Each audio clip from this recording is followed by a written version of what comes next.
Então, boa noite, pessoal. Vamos estar iniciando a aula de hoje aí da psicologia social. O material eu vou estar enviando para vocês naquele grupo que nós criamos. E eu vou estar falando um pouquinho sobre a psicologia social no Brasil. Pode ser que em alguns momentos tenha alguns errinhos de continuidade, etc. Então, aos poucos eu posso ir alterando durante o processo da aula. Então, pessoal, como a gente já tinha estudado, né, isso é só uma etiologia rapidinha sobre isso. Surgiu no século XX, como a gente estava falando nas últimas aulas, como área da aplicação da psicologia para estabelecer uma ponte entre a psicologia, que é o estudo da mente, e as outras ciências sociais, que seriam a sociologia, a antropologia e a etnologia. Então, para quem não sabe o que é etnologia, tá aí o significado: é o estudo ou ciência que estuda os fatos e documentos buscando uma apreciação analítica e comparativa das culturas. Então, a gente estuda sociologia, que seria o homem no meio social, antropologia, o homem e sua história, e etnologia, essa questão aí das relações comparativas e analisando as diferenças e as questões culturais. E o objetivo de estudo é o comportamento dos indivíduos quando estão em interação, o que ainda hoje é controverso, aparentemente redundante, pois, como se diz desde muito, o homem é um animal social.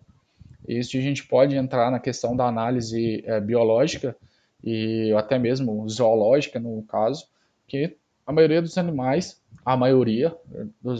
e a maioria dos mamíferos, ao qual grupo nós fazemos parte, eles também são animais que formam grupos, bandos e etc., como uma forma também de estar sobrevivendo. Então, a psicologia social surgiu para estabelecer uma ponte entre a psicologia e a sociologia, e seu objeto de estudo é compreender o comportamento dos indivíduos quando estão nas interações sociais.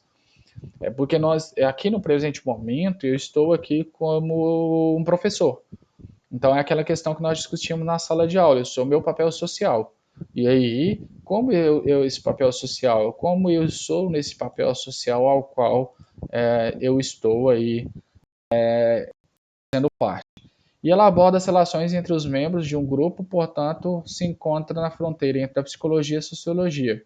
Então, o homem no meio social, ele é tanto objeto de estudo para nós, da psicologia, quanto para a sociologia, porque ela também faz parte, ela estuda o homem em sociedade. Então, isso faz parte também do estudo delas.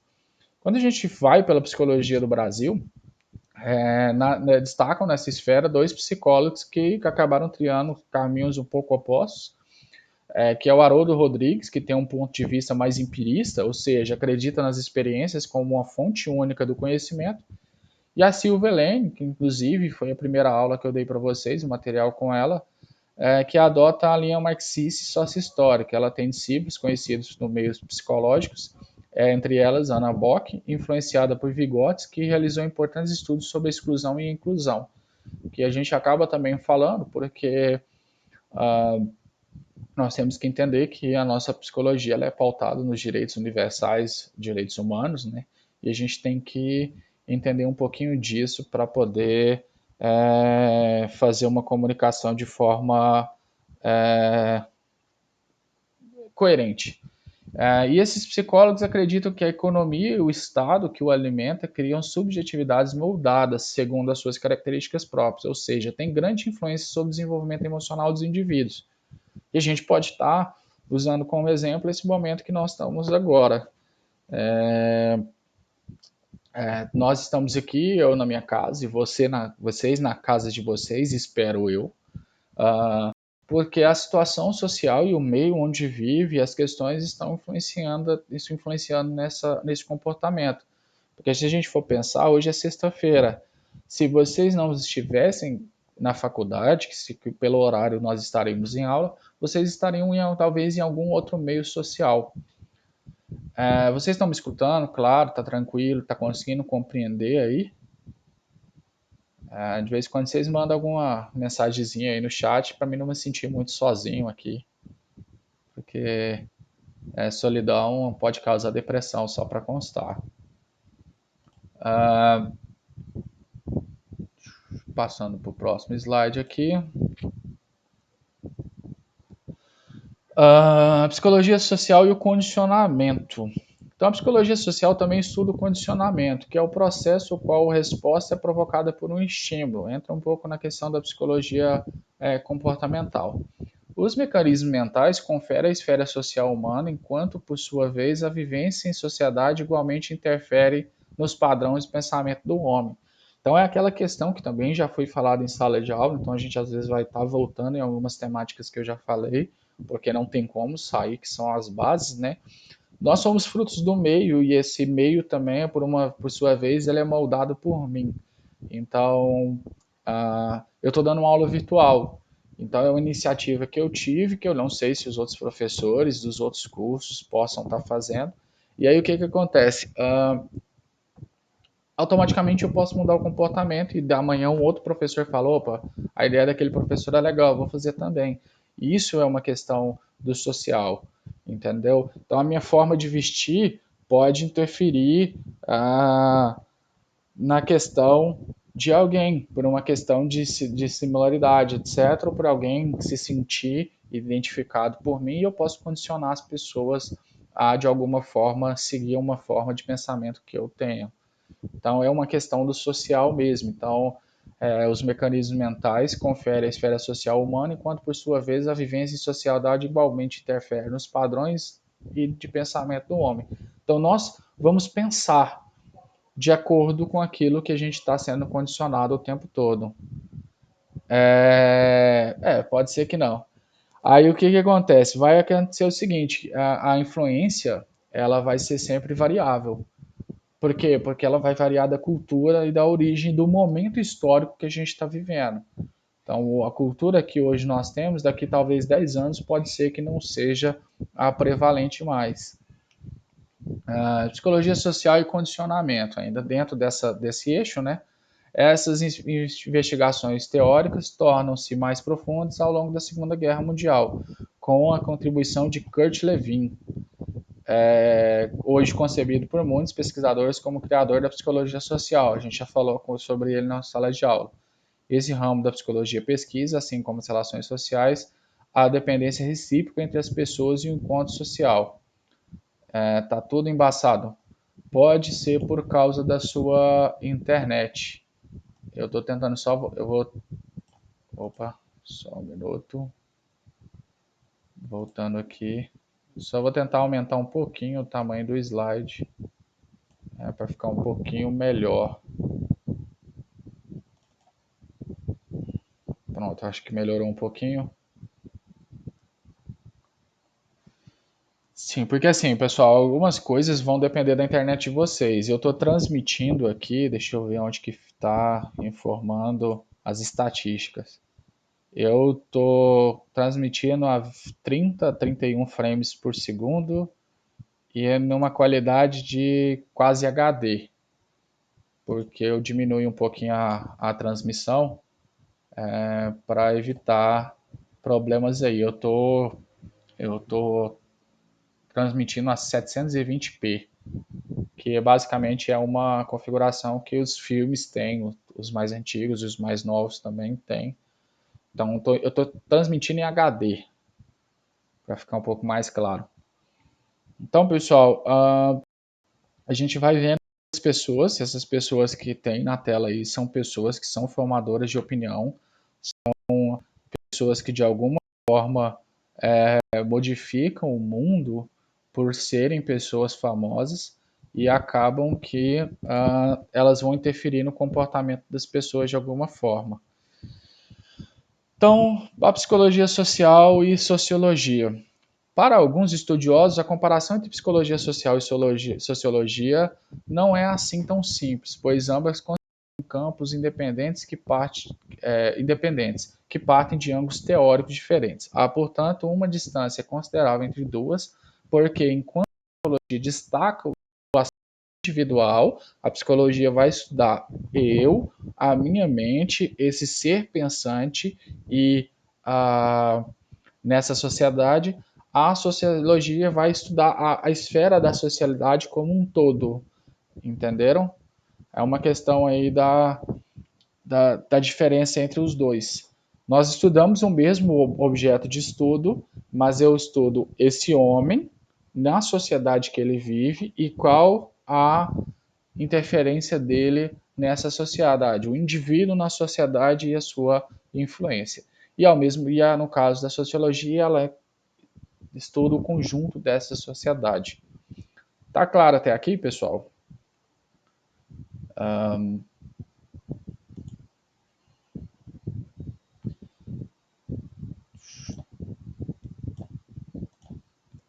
Então, então, pessoal, a questão da internet aí, o pessoal tá falando aí, às vezes pode acontecer aí, por ser ao vivo, se a sua internet diminui um pouco a taxa, para não parar, normalmente ele diminui a qualidade. Seguiu-se então a situação, a questão das teorias, né? Em que se confrontam as teorias cognitivistas, que procuram explicar o processo da vida social pelos processos mentais com que as pessoas interpretam as representações sociais. Aquilo que a gente já falou também na sala de aula, que ah, de acordo com as minhas cognições, com que a minha forma de perceber o mundo, eu vou interpretar aquilo que está dentro da sociedade. E as teorias da interação simbólica, que explicam os processos da vida social por meio das formas simbólicas, em um jogo de interação social, em que os principais conceitos seriam o de relação e o de interação. Tá certo?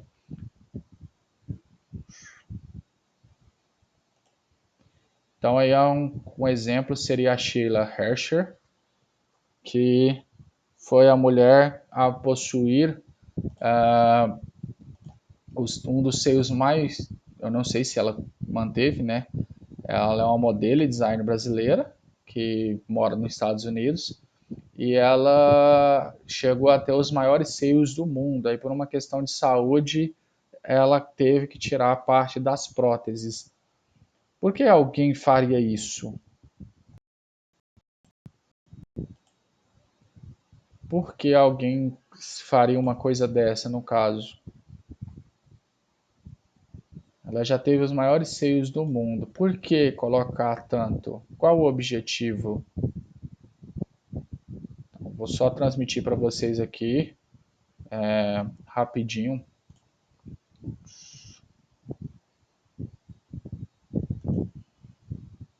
Então aí algumas fotos dela. Por que alguém faria isso?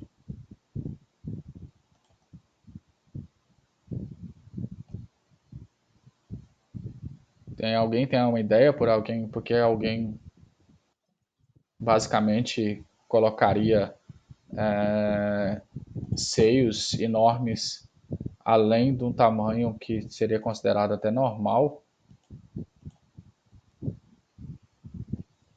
A Camila falou chamar atenção. Chamar atenção de quem? Por quê?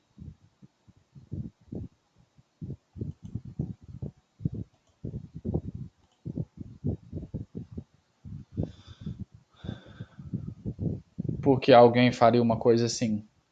E como chamar atenção? Por que alguém tenta chamar atenção? Por que os seios? Então, algumas perguntas aí para vocês refletirem. Se alguém quiser comentar alguma coisa, comentar. Vou voltar até na foto dela.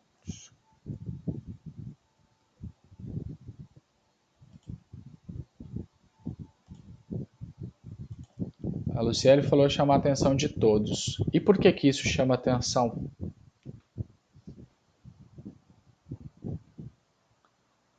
Sim, ela busca uma questão de satisfação própria, ela vai chamar a atenção dos outros, que é uma relação de ser bem-quista ou bem vista por essa sociedade. Sim, a Luciele falou que é uma maneira de se afirmar como melhor que os outros, de alguma forma, sim. É uma questão de se destacar, de ser diferente e ter algo que o outro não tem. Pode ser uma falta de alguma questão interna, sim, igual a Lidiane falou.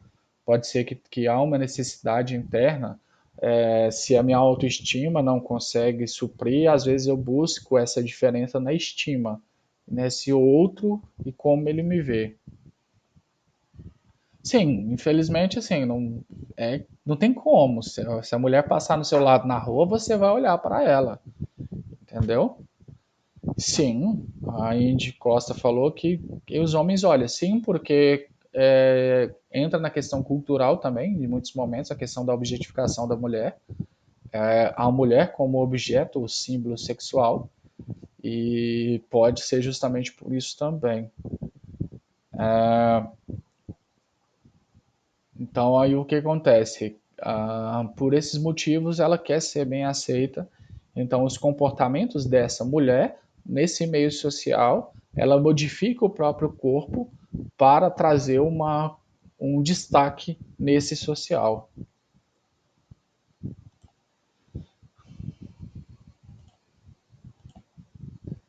Então, os objetos investigados pela psicologia são, então, a interação e a interdependência entre os indivíduos e o encontro social.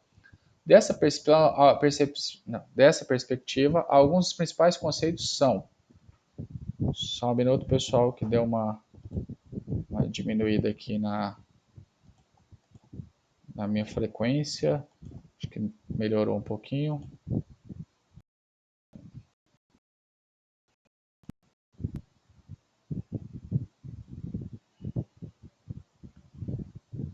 Sim, pessoal, é só porque assim, eu tô. Como eu. Apesar de eu saber o nome de algumas pessoas já, eu acabo, por facilitar, eu acabo falando o que está como vocês colocaram aí. Então, a Luciele colocou Luciele, então eu só chamo ela por Luciele. A Indy Costa, Lidiane colocou Lidiane, então assim, deixa eu só ver outras pessoas aqui que colocaram. A Cleice colocou Cleice.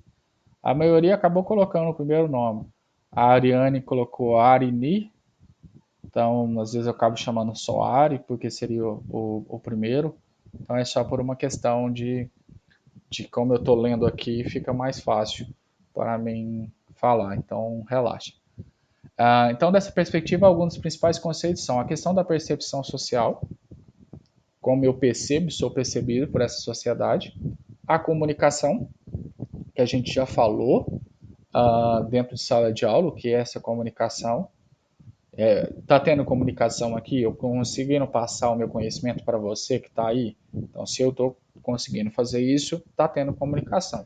Se a sua internet falha e corta a minha mensagem na metade, automaticamente houve uma falha na comunicação. Então, o que eu quis passar pode ser que não seja entendido. A atitude de mudança, processo de socialização e os grupos sociais e os papéis sociais dentro desse grupo, que a gente também já falou um pouco sobre isso dentro de sala de aula.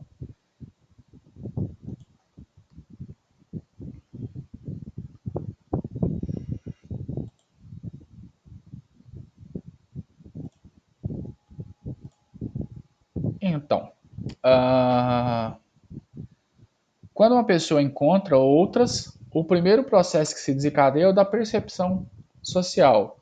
Percebemos-nos mutuamente e formamos uma impressão acerca do outro. Aí, coisa que eu também já falei dentro de sala de aula. Às vezes, eu tenho uma impressão daquele indivíduo por partes, querendo ou não, na hora que eu olho ele, eu falo: esse pessoa é assim. É minha percepção social. Como eu estou vendo essa pessoa no mundo.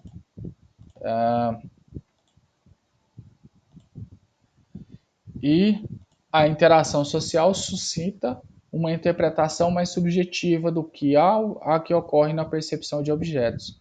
E tendemos a pensar por que alguém faz isso ou aquilo, o que ela pretende. Foi o que a gente fez ali com a, com a mulher que eu citei ali, a, a Sheila Hersher. A gente foi pensar o que ela fala, por que ela fez aquilo. A gente começa a ter uma percepção dos motivos que levam o indivíduo a fazer algo. E aí a gente tem um outro exemplo aí, que é a questão da depressão.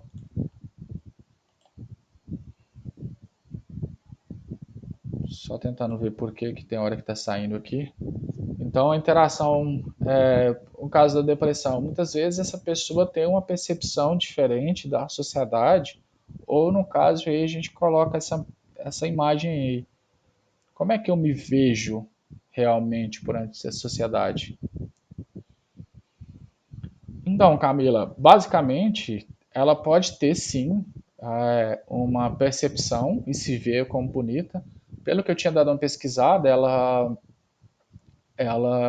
teve que retirar as próteses, pelo menos, eu não sei, provavelmente ela colocou próteses menores porque estava afetando a saúde dela. Entendeu? Eu considero que um seio desse tamanho deve pesar bastante. Então, provavelmente deve ter causado algum problema, principalmente na coluna dela, por excesso de peso. E também depende muitas vezes da questão do feedback que eu tenho.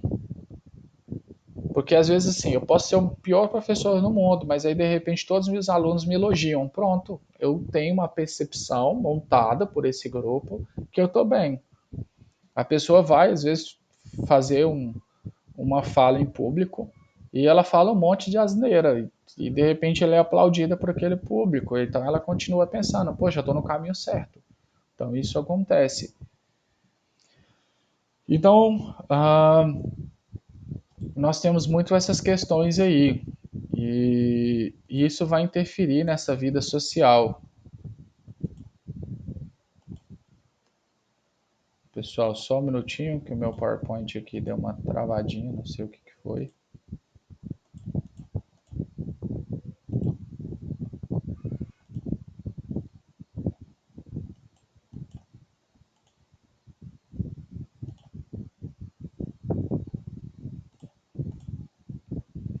Pessoal, só um minuto, eu vou ter que abrir aqui que deu um probleminha na minha aula. Simplesmente travou.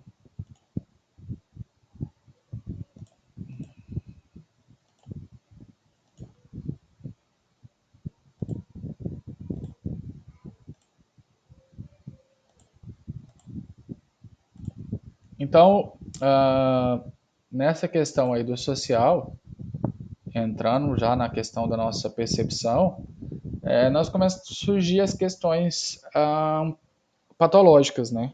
Os comportamentos patológicos. Eu não me adequo muito à sociedade porque eu não vejo essa percepção de vida que a sociedade diz que eu tenho que ver, porque a sociedade diz que o mundo é belo e eu não consigo ver dessa forma, que as pessoas no mundo são pessoas legais e eu sempre tive problemas de interação social e a gente começa a ter as questões, por exemplo, com a depressão, que é uma das patologias que a gente vai estar estudando aí durante o curso.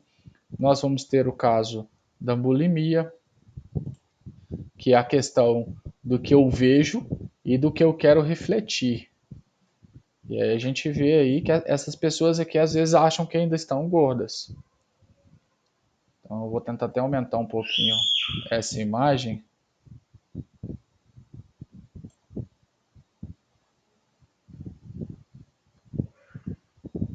É uma busca pela aceitação do outro. O que eu preciso fazer para ser aceito por esse outro?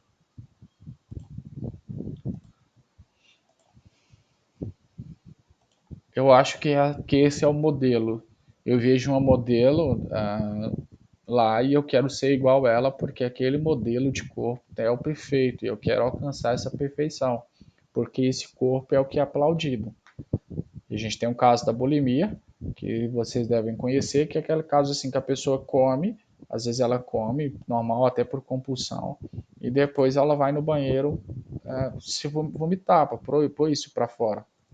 Então, é uma questão às vezes que vai ocorrendo aí, porque tem uma relação social. Ninguém vai buscar certas coisas às vezes simplesmente por uma questão. Eu tenho barba desde 2000 e sei lá, 2007, 2008. E basicamente porque eu acho que meu rosto ficava um pouco melhor de barba.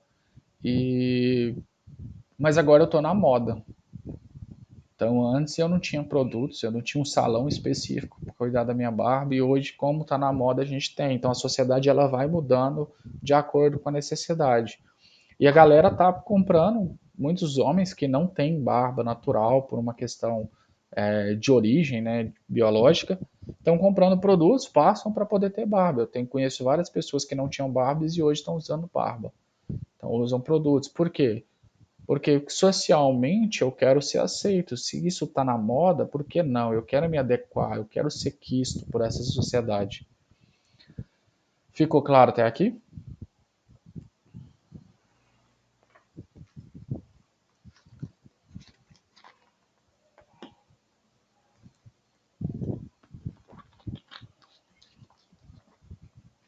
Ah, se por acaso vocês perceberem que a transmissão está ficando ruim, vocês só me avisam, só para. Porque pode ser aí, pode ser aqui. Então, nós caímos, nós estávamos com 16 alunos, agora só tem 9. Então a galera não está curtindo minha aula, não. Ou a internet não está ajudando. Então, quanto à comunicação, a percepção acerca do outro é uma forma de comunicação que depende da atribuição de significado à situação vivida. Nós temos uma necessidade de atribuir um significado por qualquer situação. Isso é como a gente percebe. Então, deixa eu ver um objeto. Se eu mostro para vocês uma câmera, isso é uma câmera, pronto. Ah, cada um de vocês tem uma percepção. Se for um cara da eletrônica, ele vai falar assim: poxa, parece ser uma câmera legal por causa disso e daquilo. Se for uma pessoa da fotografia, ele vai falar: opa, isso aqui, aquilo vai ter um significado para eles. Então a gente tem essas questões. Como eu me percebo, como eu percebo tudo e como essas situações. E a comunicação é um processo que passa pela percepção, na medida em que envolve codificação e decodificação de mensagens, seja pelo cognitivo, seja pelo meio expressivo. Então, se eu pego alguma coisa, por exemplo, esse objeto aqui, pode ter um significado para vocês, ou pode não ter um significado, enfim. Ele é simplesmente um objeto feito de madeira com linhas. Mas se você tiver certa percepção, pode de repente ter um significado. Então, para um pode ter um significado X e para outro pode ter um significado Y. Então, por exemplo, tem um filme chamado O Apanhador de Sonhos. É um filme que eu assisti há muitos anos atrás e ele, basicamente, toda vez que eu vejo um filme dos sonhos, eu lembro o significado que ele tem para mim, mas eu lembro também da questão do filme. Então, há um processo de interdependência, conformidade e influência entre as pessoas que se comunicam. Então, vocês estão aí assistindo a aula, porque é uma aula e eu sou um professor. É a questão do primeiro dia de aula. Vocês vêm me ver, não pela questão da minha pessoa. Vocês não estão vendo a minha pessoa, mas vocês estão me vendo pela posição social que eu tenho, pelo papel social que eu tenho e pelo aquilo que para você é interessante. Então é uma relação dessa troca. Então vai ter esse processo de interdependência, conformidade e influência no processo da comunicação. Então, se eu mando uma mensagem para você, tipo, oi, tudo bem? Bom dia. Se eu estou falando, verbalizando, tem um significado, mas ao mesmo tempo vai depender da sua percepção, entendeu? Às vezes você vai olhar para mim e falar assim, bom dia o quê? O dia tá horrível. Então, meio que você vai receber negativamente aquilo. O outro você vai falar assim, realmente, tomara que hoje seja um bom dia. E de repente, por uma questão interna, vixe, eu acho que ele está querendo sair comigo. Então, a gente tem níveis diferentes de percepção. É o menino que apaixona pela amiga porque ela falou uma coisa que para ele, dentro da interpretação dele, era significante. Então, a gente tem essas questões aí de relação perceptiva e aí a gente vai interpretar as comunicações de acordo com isso.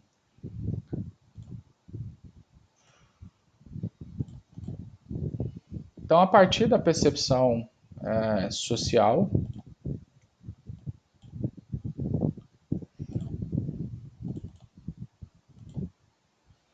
Então, a partir da percepção social, o indivíduo organiza suas informações, relacionando-as com afetos e desenvolvendo uma predisposição para agir em relação às pessoas e objetos.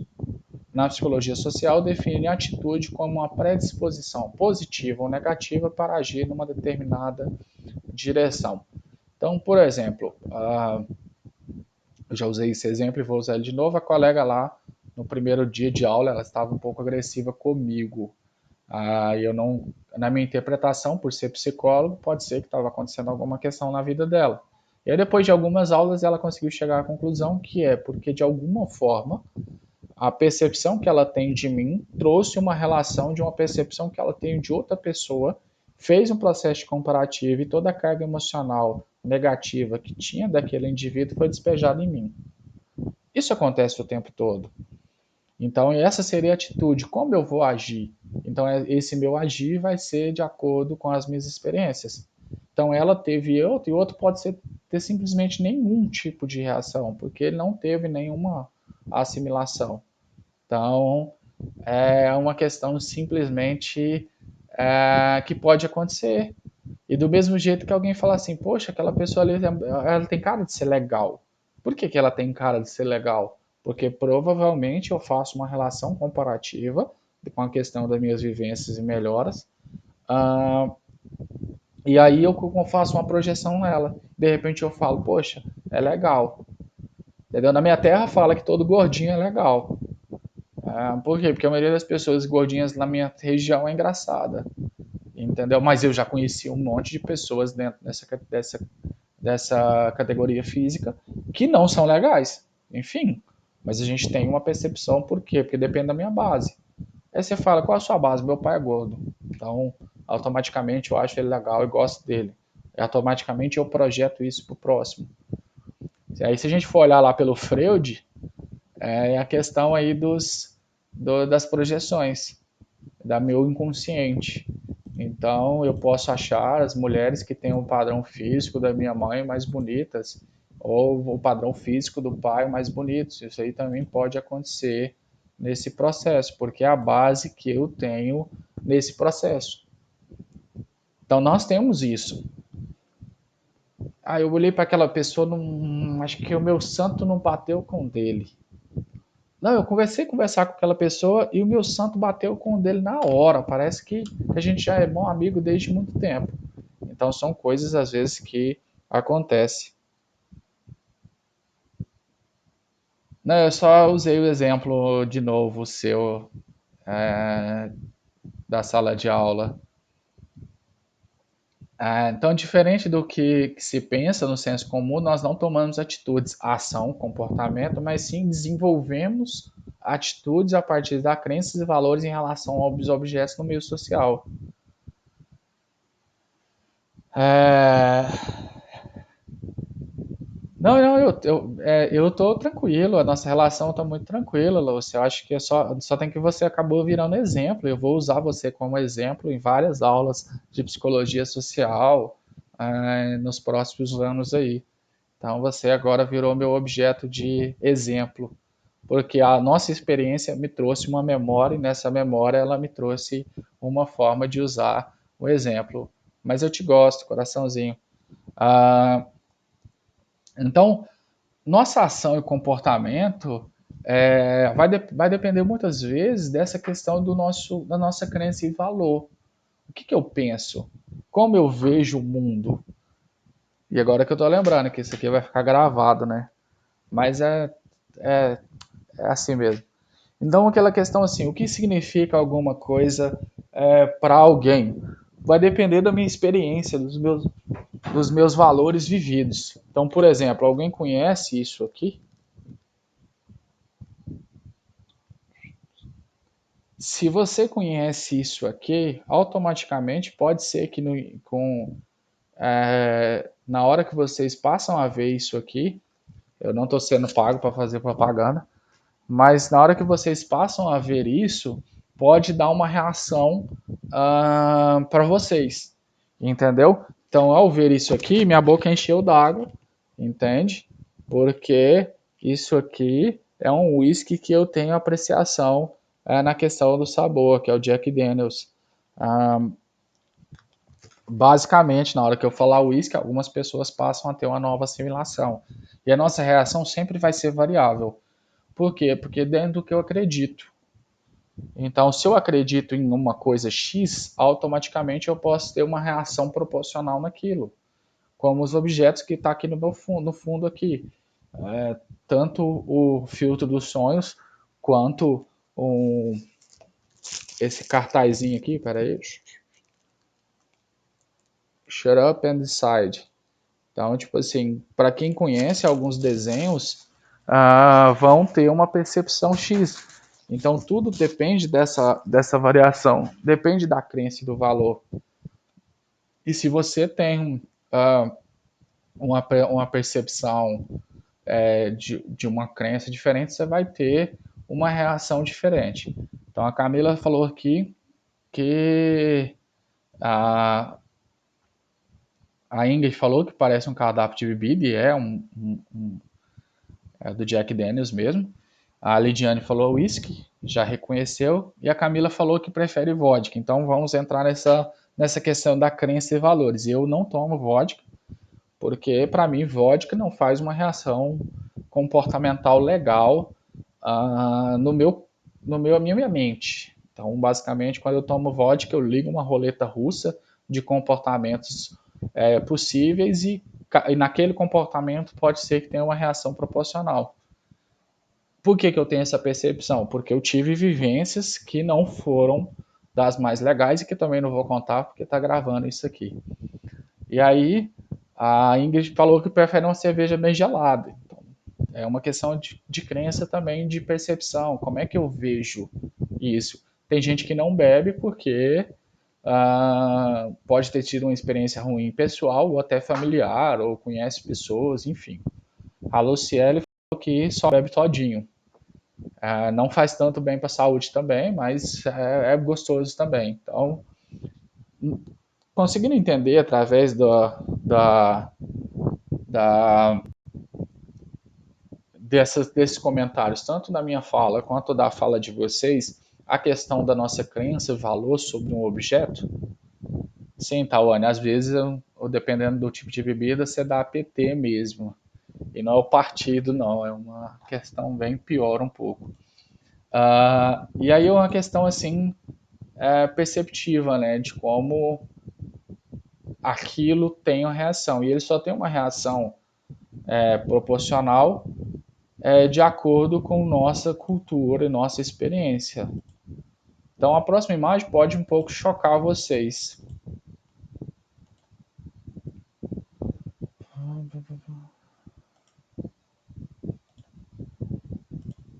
Então, pessoas, aí como a gente vai perceber isso? Só para constar, essas armas que estão na mão dessas crianças não são de brinquedos. A Ari falou que prefere suco. Essa galera que fica falando que não bebe álcool, eu tenho minhas dúvidas.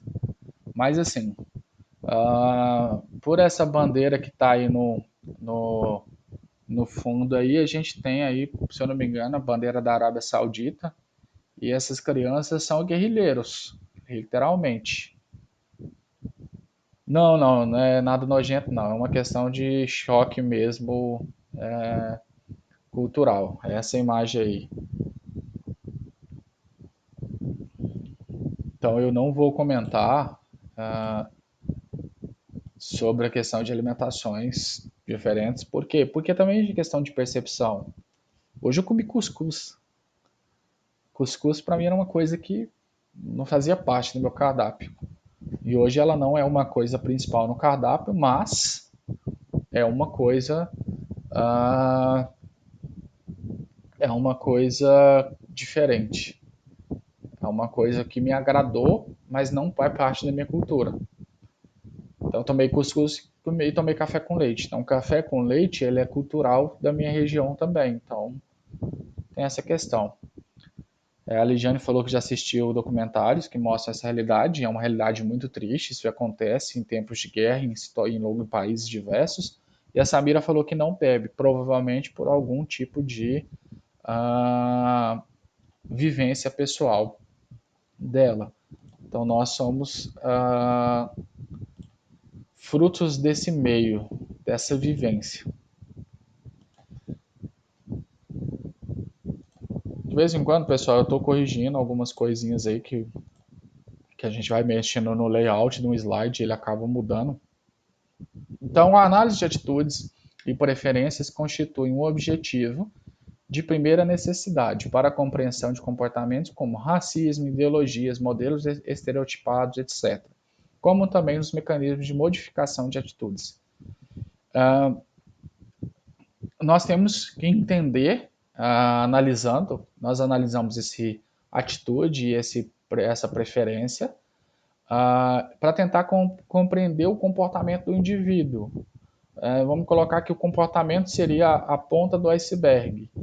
E a ponta do iceberg está acima da água e a gente viu. E aí o que acontece? Abaixo desse iceberg, a parte que a gente não vê, são todas as partes subjetivas que o indivíduo tem, as crenças, os valores, a sua visão de si mesmo, a sua visão do mundo, as suas experiências culturais, etc.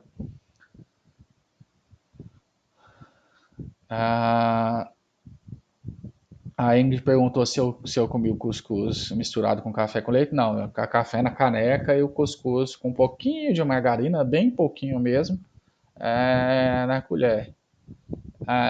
Talvez, porque assim, esteticamente, cuscuz misturado com café com leite no lugar só não dá uma aparência que basicamente me chama ao desejo de comer, mas quem sabe um dia. Então, pessoal, a gente vai acabar analisando esses comportamentos e desses comportamentos a gente vai ter uma análise de como essa pessoa pode pensar, por que ela pode pensar dessa forma, por que eu sou dessa forma. Então, basicamente assim, como um psicólogo comportamental, então para mim o que eu vejo é essa ponta desse iceberg, é o que está acima da água. Então, toda a parte que está abaixo da água são os valores e crenças e coisas do indivíduo que são subjetivas. Eu vejo, então a minha mão aqui como exemplo, eu vejo o comportamento, mas eu não vejo o resto que está dentro da subjetividade do indivíduo, da sua forma de pensar. Tá claro até aqui, pessoal? Só tomando uma água.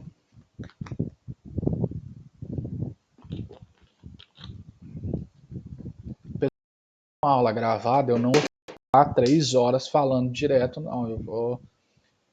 A hora que eu der satisfeito aí na questão da matéria, eu encerro a aula e a gente libera vocês também.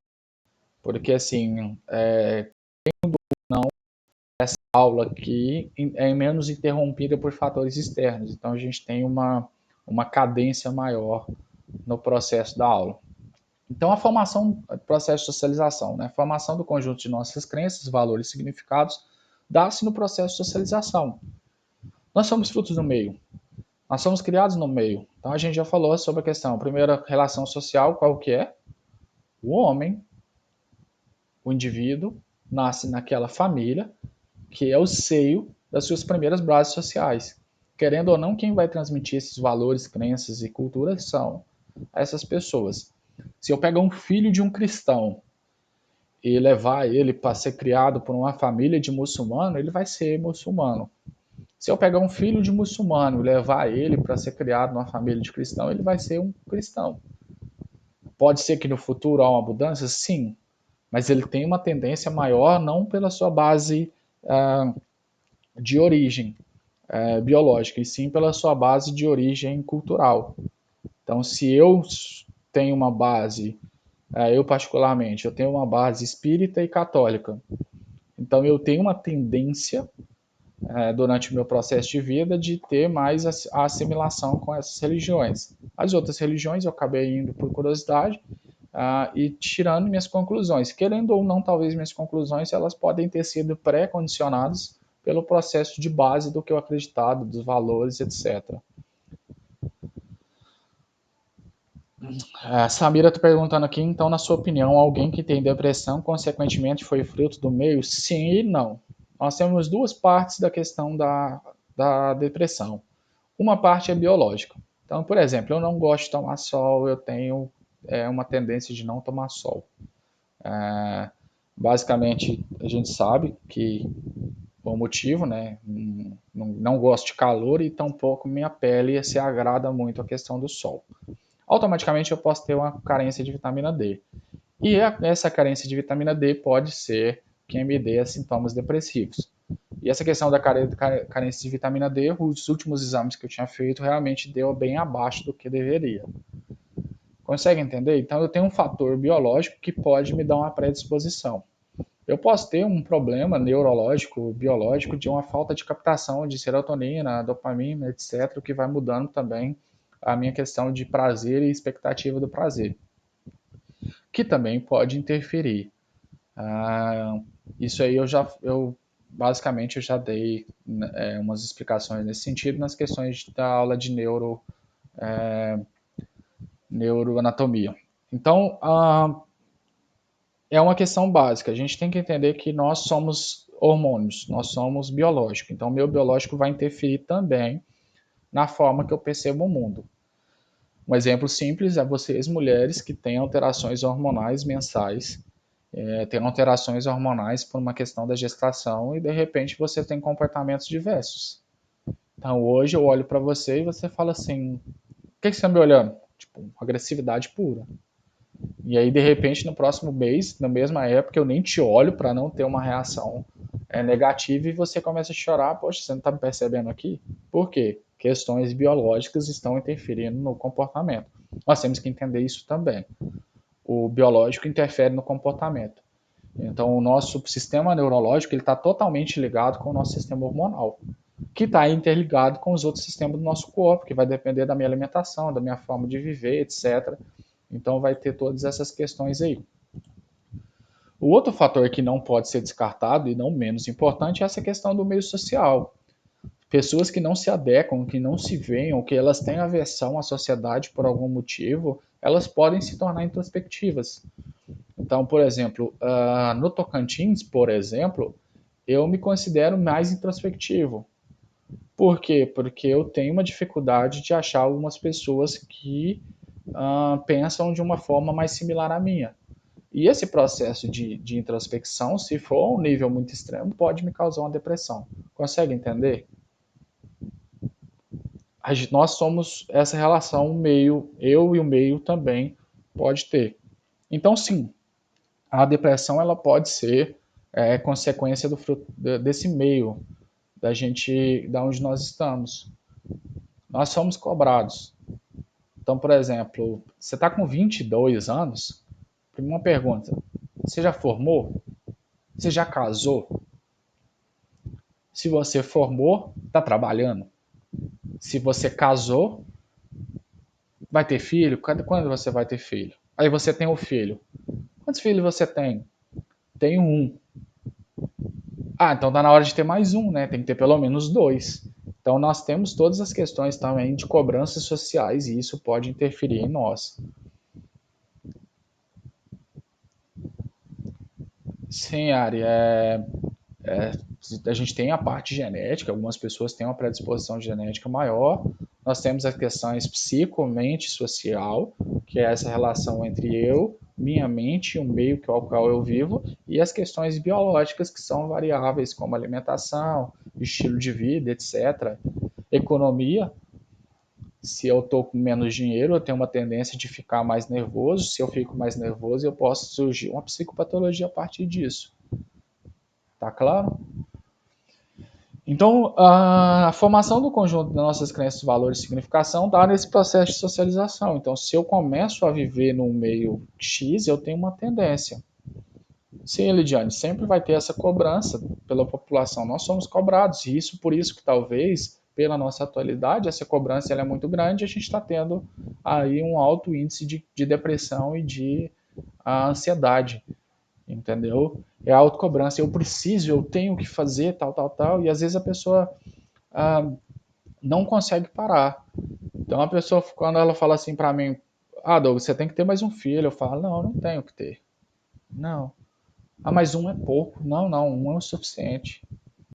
Então no momento eu não tenho pensamento e nem tenho uma projeção, eu tenho todo um contexto de vida que não considero o fator de ter mais um filho. Mas alguém pode vir me cobrar isso. Muita gente cobra, daqui não vai dar para ver, então não vou mostrar, mas muita gente me cobra pelo carro que eu tenho. É porque você é professor, é psicólogo, você tinha que ter um carro mais moderno, mais novo. Por quê? Poxa, meu carro tá novinho, ele tem 22 anos. É um jovem ainda. Entendeu? Já atingiu a maioridade. Então, consegue entender essa questão da socialização?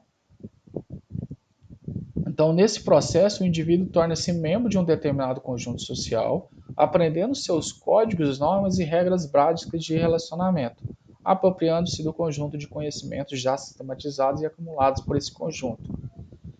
Eu coloco um indivíduo num local, é como se eu vou fazer um exemplo meio esdrúxulo, mas só para tentar colocar. Por exemplo, a gente pega um monte de esponja de lavar louça, coloca um monte de esponja, um círculo, e cada um a gente despeja uma tinta de uma cor diferente. E nós colocamos uma esponja sem tinta nenhuma nesse meio. Que cor que vai ser essa esponja? Vai ser multicolorida. Por quê? Porque ela vai absorver um pouquinho. E querendo ou não, essas esponjas que estão em contato entre si vão ter trocas também. Isso é um meio social. Sim, Lidiane, você não precisa se satisfazer e não satisfazer os outros, mas o nosso se satisfazer muitas vezes depende dessa satisfação do outro, dessa questão cultural também. Então a gente tem muita dificuldade de equilibrar isso. Porque a Luciele falou que nos dias de hoje isso é essencial para a sobrevivência. Sim, a gente tem que achar uma questão de equilíbrio entre o que é essencial para a sobrevivência e o que é cobrança social. Entende? Meu celular ele não é um iPhone. Como eu estou ao vivo aí, eu vou pedir um patrocínio da Asus, por favor, me dê o ROG Phone. O meu celular é um Asus, mas talvez se ele tivesse um desenho de uma fruta aqui, ele valeria muito mais do que esse celular que eu estou na mão. Talvez por uma questão social e não necessariamente por causa da qualidade do produto que eu tenho. Sim, nós temos uma dificuldade de ser autossuficientes. Por quê? Porque nós somos seres sociais. E por algumas questões da sociedade hoje, nós podemos entender que também é muito difícil você ser autossuficiente nessa sociedade. É uma sociedade que sempre está te gerando uma necessidade de algo que eu nem sei se eu realmente quero. Para que eu quero isso? Quem nunca comprou alguma coisa que talvez não deveria ter comprado e falou assim: por que eu comprei isso? Será que eu precisava disso? Esse questionamento é um questionamento muito válido e às vezes a gente tem que pensar. O que eu quero porque eu quero e preciso, ou porque eu quero para ter uma necessidade especial? Eu tenho certeza que eu chegasse com um carro top de linha, de valores exacerbados no local, eu posso ter uma visão social que eu não tenho hoje. Entendeu? Todo mundo, quando eu passo com o meu carro, olha, principalmente porque ele faz barulho. Então não é uma questão. Quem gosta de carro antigo fala, vixe, que carro legal. Quem não gosta fala, opa, esse carro aí é carro velho. Entendeu? E automaticamente eu sou julgado, eu sou avaliado, eu sou totalmente pensado por causa desse motivo. Aí se eu tiver com um carro novo, vamos dizer assim, eu estou deixando de comer durante o dia para pagar uma prestação de um carro muito alto. E aí socialmente eu vou ser o cara que tem um julgamento X por causa daquilo. Então, Luciele, a questão aí da autossuficiência, essa autossuficiência muitas vezes ela vai ser, teria que ser uma tentativa do equilíbrio entre o que eu e o que a sociedade quer. A gente teria que ter entre eu e a sociedade um filtro. E o problema é que esse filtro não é ensinado, esse filtro aí não é uma coisa passada para todos de uma forma simples. E aí nós temos aí, por exemplo, nessa questão social, tem a questão dos grupos. Esses grupos eles vão surgindo de acordo aí com épocas dos momentos e esses grupos eles têm umas características de identificação. Então aí no caso aí tá os emos, né, que é um grupo, que é um emocore. Emocore é um estilo de música que vem do hardcore. O hardcore é uma música pesada e o emocore é uma música pesada, mas com letra romântica. Se a gente for pegar, por exemplo, eu vou colocar aí o nome de uma banda, quem quiser pesquisar depois. Se vocês escutarem o nome dessa banda, que é a My Chemical Romance, e vocês escutarem a música deles, é pesadíssimo. É o rock pauleira mesmo. Só tem quando você vai na letra, é romântico. Eles estão falando de amor. Entendeu? Então, o emocore é uma questão social. Existe uma necessidade interna e de repente essas pessoas com essas necessidades internas, elas começam a montar grupos de identificação por uma questão de gostos, etc. Pessoal, eu tossi, mas não é corona, não. É só alergia mesmo. Eu fiz essa piada, a mesma piada ontem na aula. Então, para a psicologia social, um grupo é formado pela reunião de pessoas que compartilham um objetivo, produzindo traços de filiação e interação social entre elas. Então, as nossas tribos, os grupos ao qual eu me encaixo. Esse conjunto de pessoas deve estar em contato, considerar-se mutuamente como membros de um grupo e ter algo importante em comum. Então, ele vai surgir de uma necessidade interna e ele vai passar por um crivo. Então, por exemplo, você gosta disso e eu não gosto, automaticamente eu não quero fazer parte desse grupo. Se quando a quantidade de coisas que eu gosto for maior do que as que eu não gosto, talvez eu tenha uma identificação e a gente pode montar um grupo. Entenderam? Ah, assim, quando temos um encontro como o da sala de aula, podemos dizer que estão se encontrando representantes de diferentes grupos sociais. Você, sua família, seus amigos, sua religião, etc. Um grupo social, ele pode ter um objetivo comum e ele pode ser forçado a se encontrar. Uma sala de aula é um objeto de ser forçado. E aí joga um monte de gente. Vamos colocar o seguinte: uma sala de pessoas que não se conheciam. Não sei como era vocês no primeiro período de vocês, mas a gente pega todos vocês e joga todo mundo numa sala onde você não conhece ninguém. Então, monta uma sala de pessoas que vieram de lugares diferentes, etc. Automaticamente a gente tem um grupo de sala de aula. Com o tempo vai formando, isso também eu já expliquei um pouco de sala de aula, os grupinhos, os subgrupos do grupo. Esses subgrupos eles são por questão de identificação. Essa identificação tem a ver com a minha crença, com meus valores, etc, etc. Há pessoas que fazem parte daquele grupo e não mudam.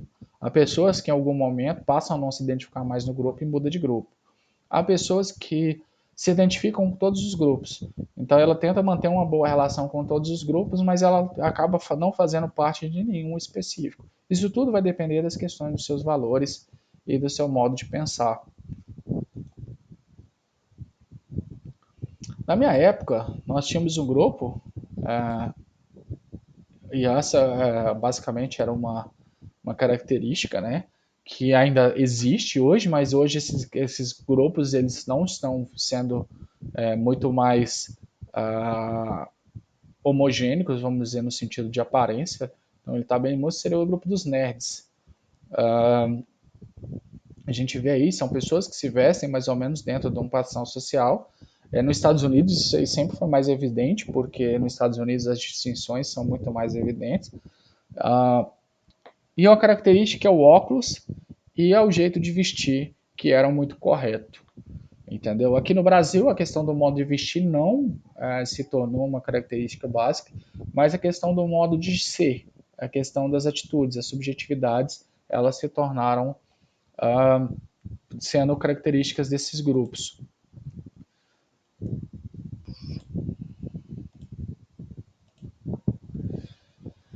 Então, a questão dos papéis sociais, a gente também já falou um pouco sobre isso. Se entendemos a sociedade como um conjunto de posições sociais, médico, professor, filho, aluno, pai, etc., as expectativas de comportamento estabelecidas pelo social para cada posição determinam um papel escrito.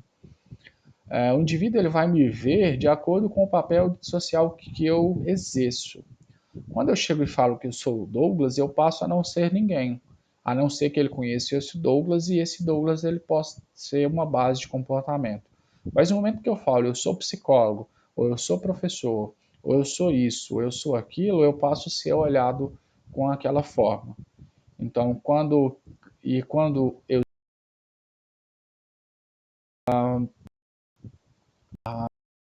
sou julgado por esse papel social ao qual eu faço parte. Assim sabemos o que esperar de alguém que ocupa determinada posição. Então, normalmente eu vou esperar daquela pessoa certo tipo de atitude. Quando essa pessoa sair desse padrão, eu vou me sentir um pouco chocado e eu posso ter um estímulo positivo ou aversivo para aquele comportamento. Quando aprendemos um papel social, aprendemos também o papel complementar, exemplo, pai, filho, aluno, professor. Então, vamos dizer que eu vou ter, sei lá, 4 tipos de relações com um de vocês.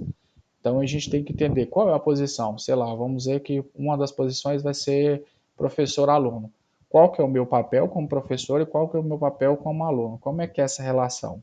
Professor-aluno. Como ela se faz? Vamos dizer que, de repente, a gente faz parte do mesmo grupo de hobby. Então, qual é o meu papel nesse grupo de hobby? Qual é essa nossa relação? Ela é paralela? Como ela funciona? Ah, e assim por diante. Tá? É a questão do papel social. Então, talvez, como professor, você passe a me esperar algo de mim, mas como pessoa do mesmo grupo, você vai esperar algo de diferente. Entende? Ah, um exemplo: se eu for amigo de você fora da faculdade, eu não me permito misturar as relações. Então, automaticamente, você não tem nenhuma vantagem como aluno, a não ser talvez a liberdade maior de mandar mensagem para mim. E aí seria uma questão subjetiva que qualquer aluno teria esse mesmo nível de liberdade. Mas, por exemplo, se nós temos uma relação de amizade, você é um aluno meu, vai ser pior para você, porque se você for mal na minha matéria, eu vou tirar uma onda com a sua cara no nosso momento social. Por quê? Porque naquele local eu não estou lá naquela posição e naquele papel social. Consegue entender? Então, essa é a questão aí do papel social. Pessoal, já daqui a pouquinho a gente já encerra já. Só tô.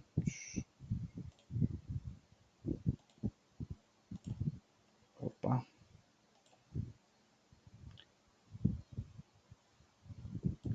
Eu ia colocar uma foto minha nesse grupo aqui, mas esse aqui eu não preferi não, porque depois eu mando para vocês.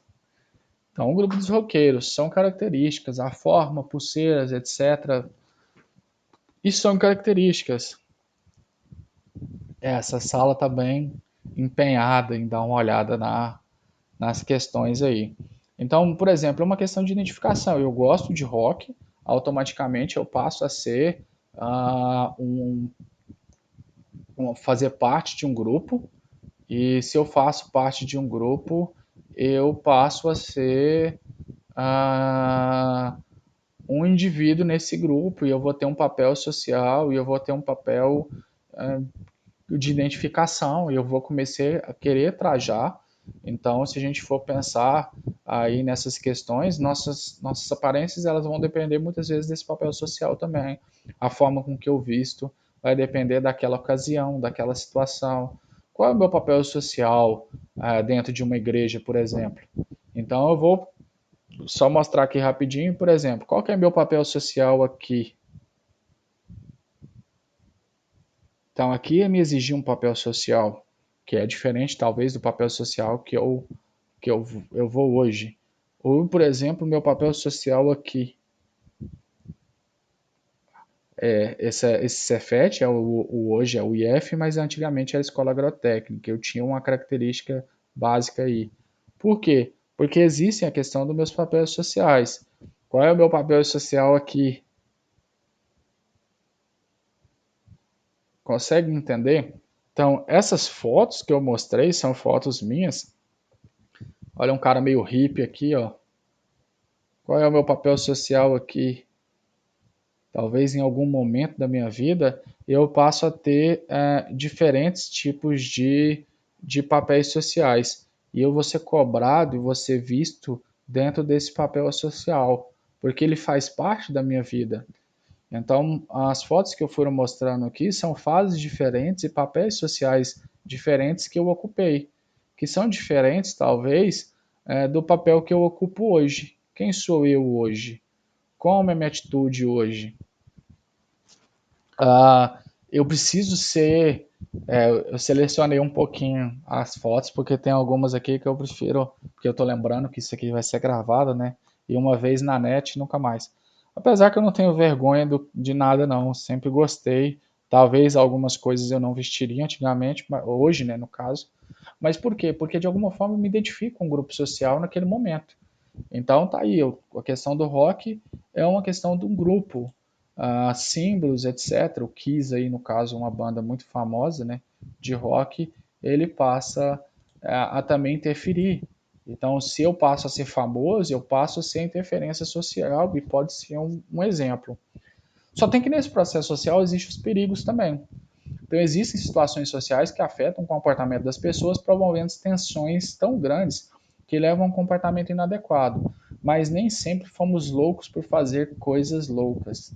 Quando a gente vê um comportamento desagradável, devemos nos excluir. Nós que somos boa gente. Essa é uma forma presunçosa de colocar em relação a determinadas expressões sociais.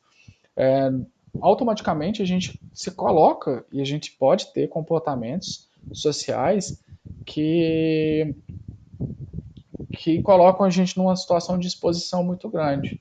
Então, se eu me lembro de uma situação, deixa eu tentar ver se está aqui. Uh, Youtuber. Teve um youtuber que ele vivia tirando fotos dele e ele morreu caindo de um prédio. Ele se colocou numa situação de perigo. E por que será que ele se colocou? Por uma questão social. Infelizmente ele colocou. Teve uma youtuber também que fez uma festa na casa dela e colocou gelo seco na piscina para ser good vibe, para fazer uma filmagem legal. E ela não pesquisou o que era gelo seco, né? E jogou na piscina. E aí o que aconteceu? As pessoas morreram sem ar, sem oxigênio, entendeu? Por quê? Ela quis captar um grupo social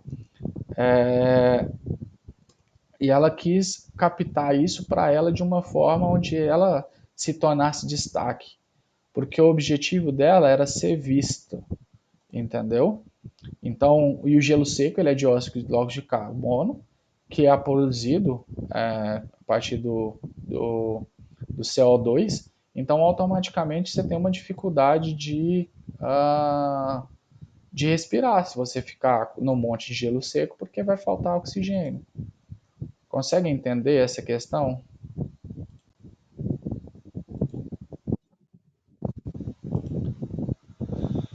Então, pessoal, vou passar mais uns 2 slides aí e a gente encerra.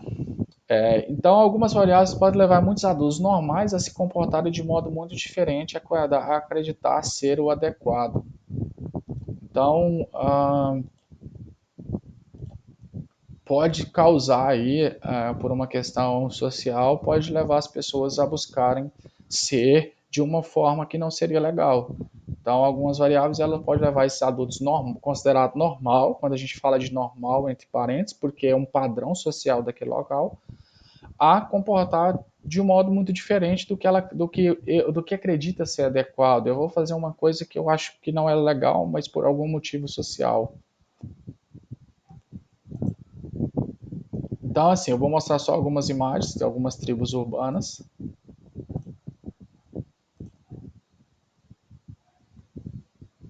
Nessa aqui eu coloquei fotos minhas. Ah, seriam os otakus, que seriam ou otakus, dependendo da região de pronúncia, né? De pessoas que gostam de desenho japonês. Então, esse do centro aí sou eu, em um evento de anime, que eu participei, e esse aí foi numa festa fantasia, onde eu fui vestido de Darth Vader, que tem a ver com essa imagem de baixo, que seria a questão aí do Star Wars. São pessoas que gostam de filmes, desenhos e animes e etc, e que acabam pegando um pouco dessa cultura para si. Hoje não sei se existe muito isso mais, mas antigamente existiam as patricinhas, que eram um outro grupo, que normalmente eram mulheres, tem uma tendência normalmente de pintar o cabelo de loiro, ou mesmo quando não pintavam o cabelo de loiro, se vestiam de rosas, adoram coisas cheio de rosas, cheio de pluma, etc. Isso também é uma questão social, é um tipo de tribo.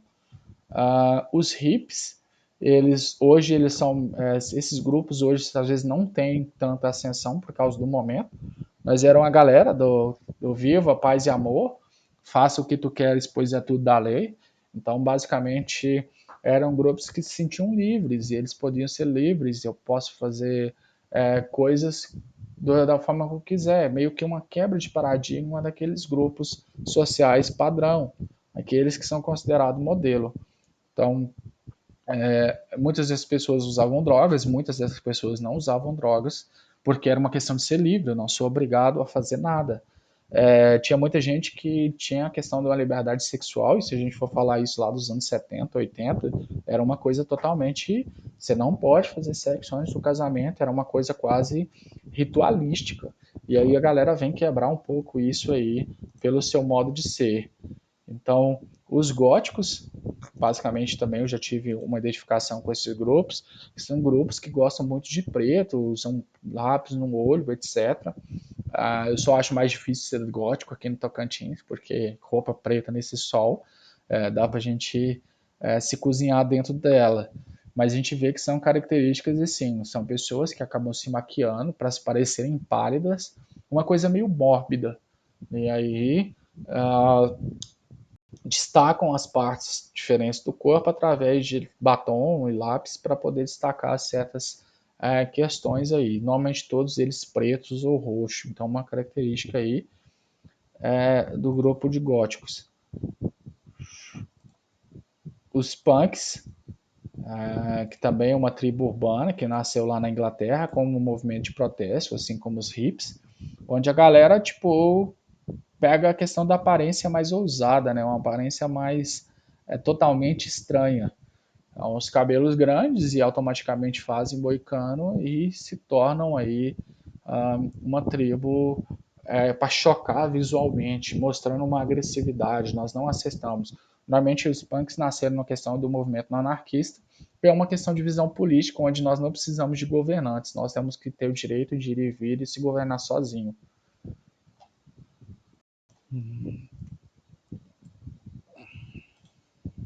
A galera da tatuagem, a tatuagem também é uma questão de grupos e formas, e as pessoas elas podem se modificar dentro desse meio de alguma forma.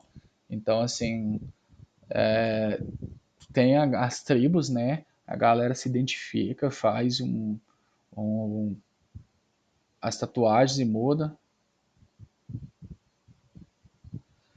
Sim, Ingrid, eu basicamente oscilei entre o movimento punk, entre o movimento gótico, entendeu? Porque o movimento punk ele também é relacionado aos roqueiros por uma questão de o punk também ser um estilo de música. A gente tem Ramones aí, tem gente que usa camisa achando que é marcas, não, Ramones é uma banda de música que é o punk rock, e automaticamente eu acabei oscilando entre algumas tribos dessa.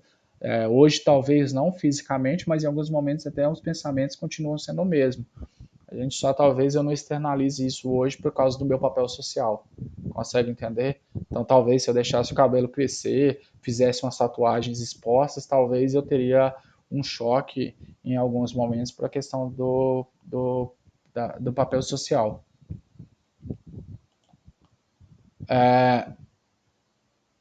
Então, pessoal, eu vou parar basicamente por aqui, só para a gente encerrar mesmo. Acho que a gente teve bastante tempo para conversar. Uh, Então, só para a gente fazer um apanhado até aqui sobre isso,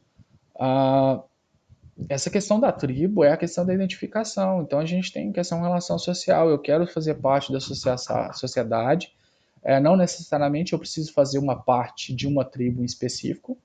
Então, por exemplo, quando eu vou no bar de rock, às vezes eu vou com a camisa de rock, entendeu? Às vezes eu vou com uns anéis de caveira que eu tenho.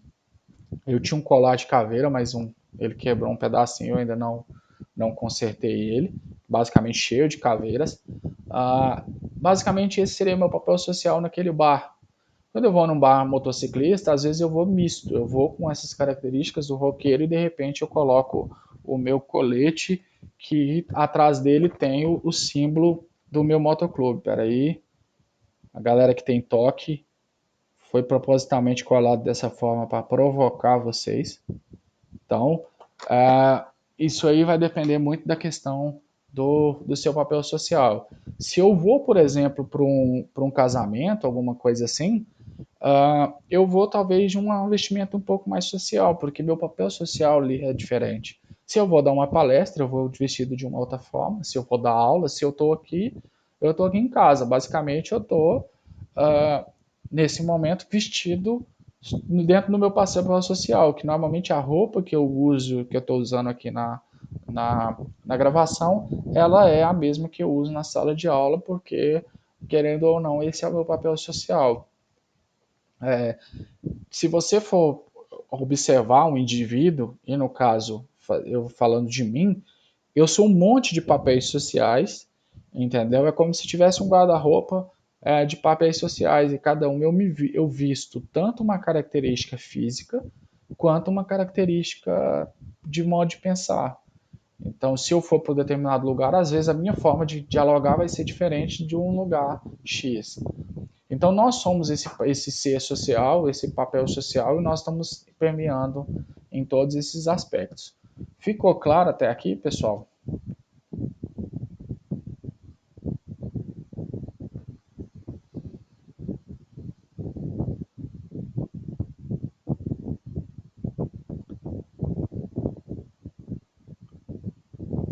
Então, pessoal, eu encerro por aqui. Eu encerro por aqui a gravação, só um minuto. Então, o pessoal que está assistindo aí, essa foi a nossa aula de hoje.